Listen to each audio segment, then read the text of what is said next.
എല്ലാവർക്കും ഞങ്ങൾ യൂട്യൂബ് ചാനലിലേക്ക് സ്വാഗതം. മലമേലു വ്ളോഗ്സ്. അപ്പം എൻ്റെ വീഡിയോ എന്ന് പറയുന്നത് എളുപ്പത്തിൽ ഉണ്ണിയപ്പം എങ്ങനെ ഉണ്ടാക്കാം നോക്കാം നമുക്ക്. അപ്പോൾ നമുക്ക് വീഡിയോയിലേക്ക് പോകാം. അതിന് വേണ്ടിയിട്ട് ആദ്യം തന്നെ കുറച്ച് ശർക്കര എടുത്ത് ശർക്കര പാനി ഉണ്ടാക്കി തണുപ്പിക്കാൻ മാറ്റി വയ്ക്കുക. ഒരു പാത്രം എടുത്തിട്ട് ഒരു ഗ്ലാസ് അരിപ്പൊടിയും അതിലേക്ക് 1/4 ഗ്ലാസ് മൈദയോ അല്ലെങ്കിൽ ഗോതമ്പ് പൊടിയോ നിങ്ങൾക്ക് ഏതോ ഇഷ്ടമില്ലെങ്കിൽ അത് ചേർക്കുക.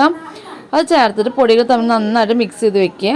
അതിനുശേഷം ആവശ്യത്തിന് മൈസൂർ പഴം അല്ലെങ്കിൽ പാളയംകുടം പഴം എടുക്കുക. അതെടുത്തിട്ട് മിക്സിയിൽ നന്നായിട്ട് അടിക്കുക. അപ്പോൾ എടുക്കുന്ന ശർക്കര പാനിയും പൊടിയും ഈ പഴത്തിൻ്റെ മിക്സും ഒരേ അളവായിരിക്കണം. അതെടുത്തതിന് ശേഷം ആ പൊടിയിലേക്ക് ഇട്ടിട്ട് നന്നായിട്ട് എല്ലാതും കൂടി ഇളക്കി ചേർക്കുക. ആവശ്യത്തിന് വെള്ളം കുറവാണെന്നുണ്ടെങ്കിൽ വെള്ളം കുറച്ചും കൂടി ചേർക്കുക. അത് മധുരം കുറവാണെങ്കിൽ ശർക്കര പാനി തന്നെ കുറച്ചും കൂടി ചേർത്തിട്ട് നന്നായിട്ട് അത് ഇളക്കി 6-7 മണിക്കൂർ റെസ്റ്റ് ചെയ്യാൻ വെക്കാം. ഇനി പെട്ടെന്ന് ഉണ്ടാക്കണമെങ്കിൽ ഇവിടുന്നുള്ള ബേക്കിംഗ് സോഡ ഇട്ട് ഉണ്ടാക്കാം. അത് ഞാൻ പ്രിഫർ ചെയ്യണില്ല. അപ്പോൾ 6-7 മണിക്കൂർ റെസ്റ്റ് ചെയ്യാൻ വെച്ചിട്ടുള്ള മാവാണിത്.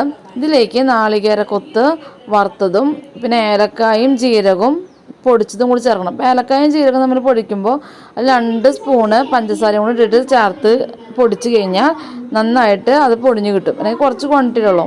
അതിനകത്ത് പൊടിച്ചിട്ടതിന് ശേഷം നന്നായിട്ട് അത് ഇളക്കി ചേർത്ത് അപ്പോൾ തന്നെ നമുക്ക് ഉണ്ണിയപ്പം ഉണ്ടാക്കാൻ പറ്റും. അതിന് വേണ്ടിയിട്ട് ഞങ്ങൾ ഒരു നോൺ സ്റ്റിക്കിൻ്റെ പാത്രമാണ് വെച്ചിരിക്കുന്നത്, ഉണ്ണിയപ്പച്ചട്ടി. അത് വെച്ച് ആവശ്യത്തിന് മാവ് ഓരോ കുഴിയിലേക്ക് ഒഴിച്ച് ഉണ്ണിയപ്പം ഉണ്ടാക്കിയിട്ടുണ്ട്. ഉണ്ണിയപ്പം നല്ല ടേസ്റ്റാണ്. നിങ്ങളെല്ലാവരും ഉണ്ടാക്കി നോക്കണം.